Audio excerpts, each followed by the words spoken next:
जब कोई मॉलिक्यूल एक हाइड्रोजन एटम को रखता है और वह जब किसी हाईली इलेक्ट्रोनेगेटिव एलिमेंट जैसे ऑक्सीजन, नाइट्रोजन और फ्लोरीन से जुड़ जाता है तो इस प्रकार के जो एटम होते हैं वो साझे के इलेक्ट्रॉन युग्म को अट्रैक्ट करते हैं। इस प्रकार मॉलिक्यूल के एक एंड पर निगेटिव चार्ज, आंशिक निगेटिव चार्ज और दूसरे एंड पर आंशिक पॉजिटिव चार्ज डेवलप्ड हो जाता है। हम कह सकते हैं कि कोई मॉलिक्यूल जो हाइड्रोजन एटम को रखता है और जब वो हाइड्रोजन एटम किसी अधिक विद्युतीय तत्व जैसे कि नाइट्रोजन, ऑक्सीजन, फ्लोरीन के साथ अगर जुड़ता है तो वो साझे के इलेक्ट्रॉन युग्म को अपने तरफ आकर्षित कर लेता है और जब साझे के इलेक्ट्रॉन युग्म को अपने तरफ आकर्षित करता है तो उसके एक एंड पर आंशिक धन आवेश और एक एंड पर आंशिक ऋण आवेश उत्पन्न हो जाता है।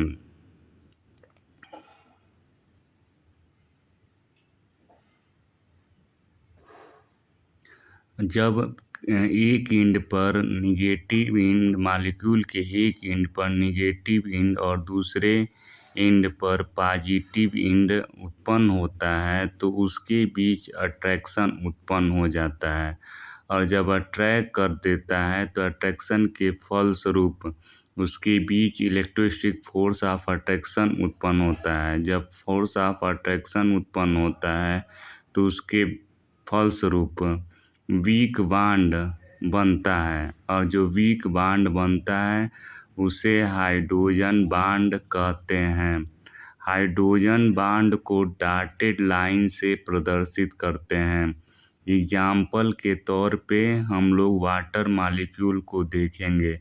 वाटर के मॉलिक्यूल में जो कि ऑक्सीजन और हाइड्रोजन जो है कोवैलेंट बॉन्ड के रूप में जुड़ा हुआ है। जो ऑक्सीजन होता है वो हाईली इलेक्ट्रोनेगेटिव होता है। जब हाईली इलेक्ट्रोनेगेटिव एटम होगा इलेक्ट्रॉन युग्म को अपनी तरफ आकर्षित करेगा। इलेक्ट्रॉन को अपने तरफ आकर्षित करेगा तो ऑक्सीजन पर पार्शियल नेगेटिव चार्ज, हाइड्रोजन पर पार्शियल पॉजिटिव चार्ज उत्पन्न होगा और पार्शियल निगेटिव चार्ज वाले ऑक्सीजन पार्शियल पॉजिटिव चार्ज वाले हाइड्रोजन के साथ वीक बॉन्ड फॉर्मेशन करेंगे। वीक बॉन्ड के फलस्वरूप हाइड्रोजन बॉन्ड ही बनता है। हाइड्रोजन बॉन्ड जो होते हैं दो प्रकार के होते हैं।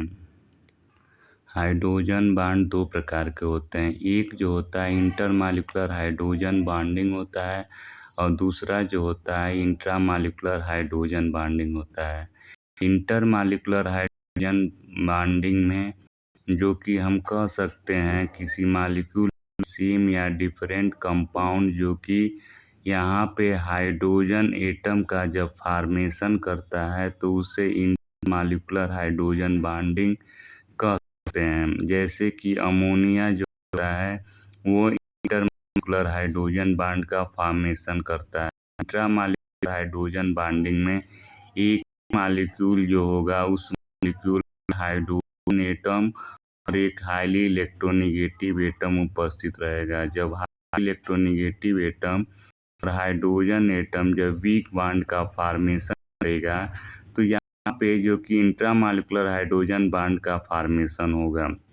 जैसे एग्जाम्पल के तौर पे हम लोग आर्थोक्लोरोफिनॉल देख रहे हैं जिसमें कि बेंजीन न्यूक्लियस में पहला पोजीशन पे OH ग्रुप जुड़ा हुआ है और दूसरे पोजीशन पे क्लोरीन जुड़ा हुआ है जिसके में हाईली इलेक्ट्रोनेगेटिव एटम क्लोरीन और हाइड्रोजन के बीच इंट्रामॉलिक्यूलर हाइड्रोजन बॉन्ड का फॉर्मेशन हो रहा है। इंट्रामॉलिक्यूलर हाइड्रोजन बॉन्डिंग का दूसरा एग्जाम्पल के तौर पे देखेंगे आर्थोनाइट्रोफिनॉल। इसमें भी सेम कंडीशन है। हाइड्रोजन बॉन्ड के फॉर्मेशन के लिए कौन कौन से कंडीशन उत्पन्न होने चाहिए, कौन कौन से कंडीशन होने चाहिए। यहाँ पे कि हाइड्रोजन बांड जो बनाने वाले मॉलिक्यूल होते हैं उसमें कम से कम जो कि अगर देखते हैं कि हाईली इलेक्ट्रोनेगेटिव एटम जो कि हाइड्रोजन एटम के साथ जुड़ा होना चाहिए। हाईली इलेक्ट्रोनेगेटिव दूसरा पॉइंट है कि हाईली इलेक्ट्रोनेगेटिव एटम जो होता है उसकी साइज छोटी होनी चाहिए। केवल जो कि ऑक्सीजन जो कि नाइट्रोजन और फ्लोरीन जो होता है कि हाइड्रोजन बांड का फॉर्मेशन करता है, क्योंकि ये जो होते हैं जो कि नाइट्रोजन ऑक्सीजन जो फ्लोरीन होते हैं वो स्मॉल साइज के होते हैं। यहाँ पे जो कि nitrogen oxygen fluorine highly electronegative element होने के चलते हाइड्रोजन बांड का फॉर्मेशन आसानी से कर सकते हैं। हाइड्रोजन बांड का स्ट्रेंथ, जिसमें कि हाइड्रोजन और फ्लोरीन बांड के डिसोसिएशन एनर्जी का मान जो होता है 41.8 किलोजूल पर मोल होता है। हाइड्रोजन ऑक्सीजन के बांड डिसोसिएशन एनर्जी का मान जो होता है 29.3 किलोजूल। नाइट्रोजन और हाइड्रोजन का बांड डिसोसिएशन एनर्जी का मान जो होता है 12.6 किलोजूल पर। इसका मतलब हम कह सकते हैं कि सबसे अधिक बांड डिसोसिएशन एनर्जी मान हाईली इलेक्ट्रोनेगेटिव एटम के पर है।